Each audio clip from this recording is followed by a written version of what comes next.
Good morning. We're going to speak to you today about the collaborative experience with tablets moving forward in a language classroom. This was a presentation that Iria, June, and myself gave at the 17th Annual International Conference on Education on the 19th of May in Athens, Greece. Iria will begin with information about our project and technology implementation. I will then continue with information about our professional learning community. And finally, June will finish with information about the experience that she had with using tablets in the classroom. Thank you. Go ahead, Iria.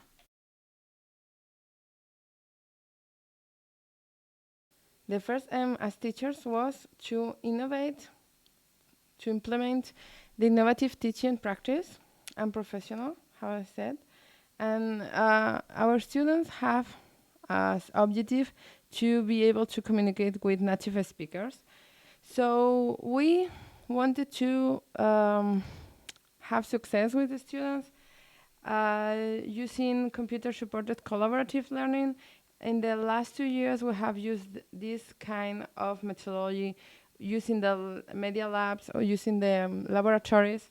But nowadays, we are using the iPads. And the computer-supported collaborative learning is a process learning constructed as a joint activity. So the students should collaborate. And for that, they are going to do it mediated by different devices as computers and now with iPads. So as the constructivist theory said, learning is a social activity. And a social activity, they have to work in groups and to have responsibility for their own work. The teacher at this time, it could be only a guide of the learning. So we started this year to use the M-learning or mobile learning.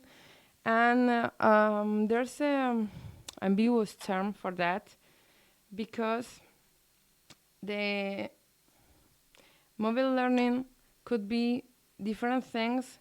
It's an ambiguous term because it could be the way that the students can have their mobiles everywhere or anytime, and it could be based on technology. The idea is that this type of learning takes place with any device that is small and autonomous and can be taken on any time. And as you can see here, the basic idea is the students can have the mobile and the learning anywhere, anytime. So the advantage that you can see here is that the process is centered on the student because they can study at any time. They can be connected all the time with other students and with their own teachers. They can interact more often than they did in the past, and the portability because they can study on the bus, in the metro. It's not only the learning is not only close to the classroom, to the presential hours. The learning disadvantage for the moment, and it's really improving, is that, for example, the quality, the screen, and the image are not really good to study.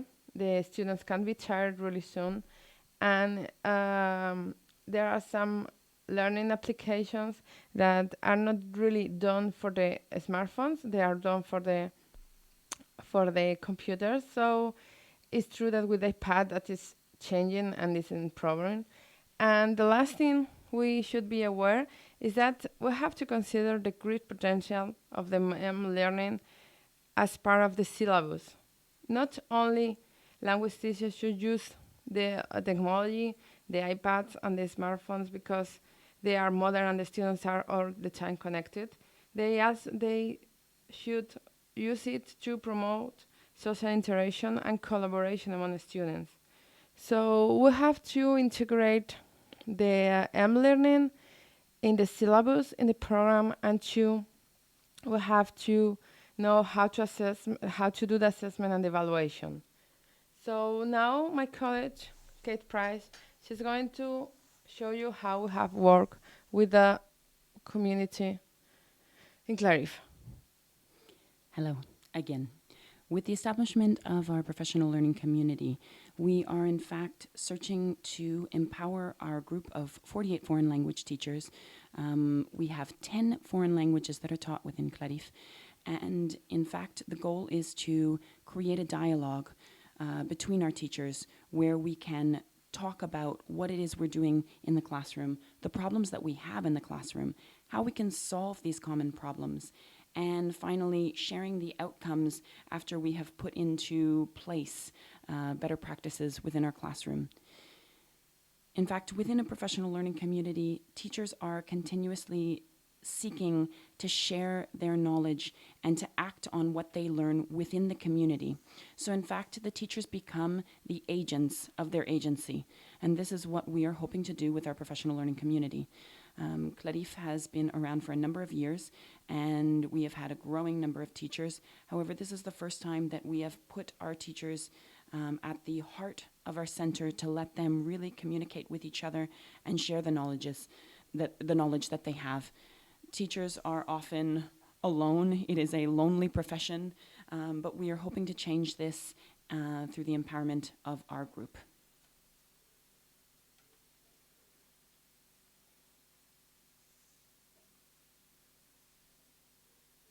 With the establishment of our professional learning community, again, we are hoping to unify and empower our teachers by inquiring as to what is occurring in their classroom, what is it that they need, what is it that the students need.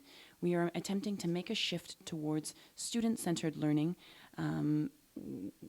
At the same time, we hope to empower our teachers with best practices. In order to share our best practices, we have to in fact investigate together innovative pedagogies and talk about the pedagogies that we have been using. In order to carry out this experiment, we are focusing on the fact that we have a wealth of knowledge, and we also can learn about emerging technologies. That is part of IDEA's focus with helping to implement new technologies, and June's focus with focusing on evaluating how we evaluate in the classroom and how we can in fact help our students to learn better with more appropriate evaluations.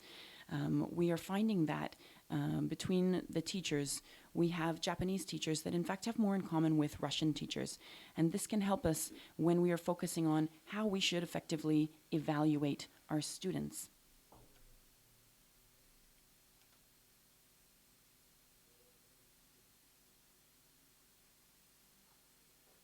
The first workshop that we carried out as a professional learning community helped us to focus on action learning and speaking about what it is that's happening in our actual classroom, where it is we hope to go with this, what's not working, and how could new technologies in fact help us to move forward and be more efficient and effective as teachers.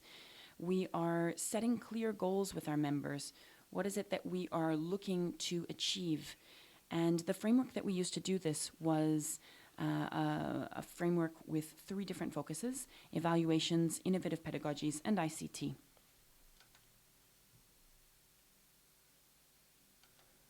The strength that we have in fact found as a large group of foreign language teachers is that in a professional learning community, as we create a culture of trust, we find it easier to collaborate and to build the confidence of our teachers.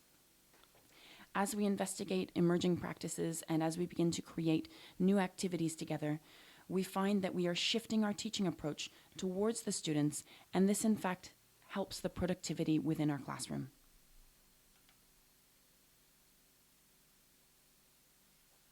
In order to do this, we have put into place, as a part of our workshops, iPad training.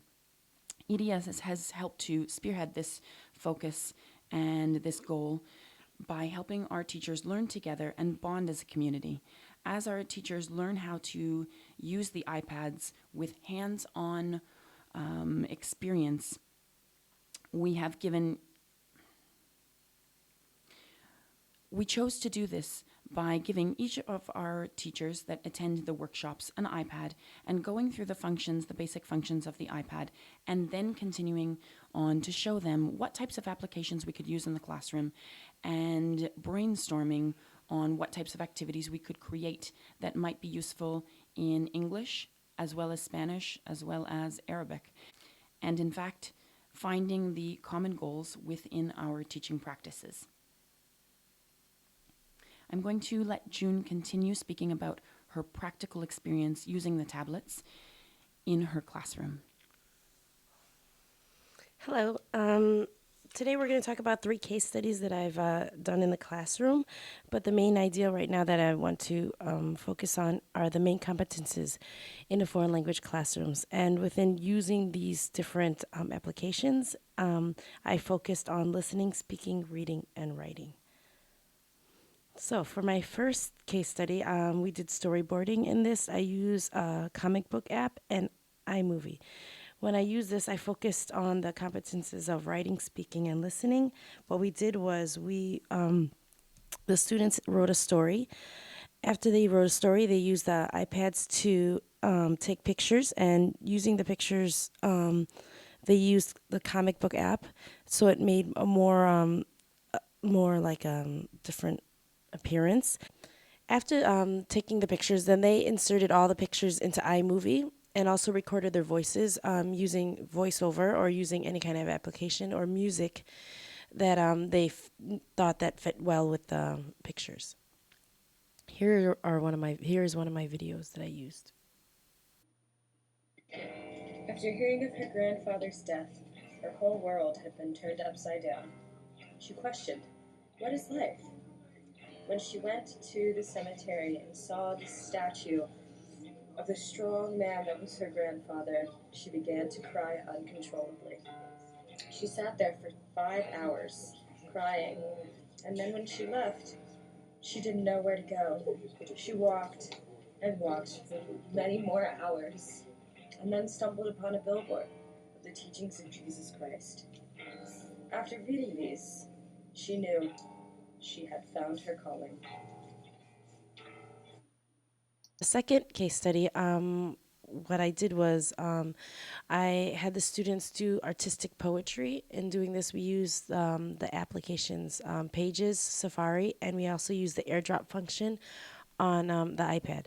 So what the students did was they went on to Safari. They looked for an image, and then they used airdrop to send it to another group. When the student received that picture, what they did was in a group, they wrote poetry based on what they felt the image portrayed for them. After that, then they sent it back to the person who originally sent the picture, and then they commented and saw or felt if that collaborated together. So we focused on reading and writing. In case study 3, this was a particular case study because we do a lot of test preparation. So in this is a test preparation for a listening exam, specifically the Cambridge exam. What the applications I used was Pages, Voice Recorder, and the function of airdrop. What the students did was they looked at the format of a certain kind of test, and what they did was they prepared their own test. In groups, they wrote a dialogue, and then they wrote questions and multiple choice answers based on the dialogue, and then they recorded the dialogue on the voice recorder. After that, as a class, we took the test together as if it was in an actual listening exam. We focused on reading, writing, speaking, and listening as their competences. Here are some of the applications that we used. The idea is there's so many applications out there. What I think you need to figure out is what would work best with you and how you think the students would appreciate it and use it and find it interesting and to enhance whatever you need them to do as an activity. I just want you to remember that the iPad is a tool, but it's a great tool where you can integrate it into the classroom where it really enhances any activity or pedagogy or any methodology, anything that you feel that you can use with paper, you could also use and maybe enhance it more with iPads. We would like to thank you for listening to us today. And if you have any questions or comments, please leave it below. Thank you.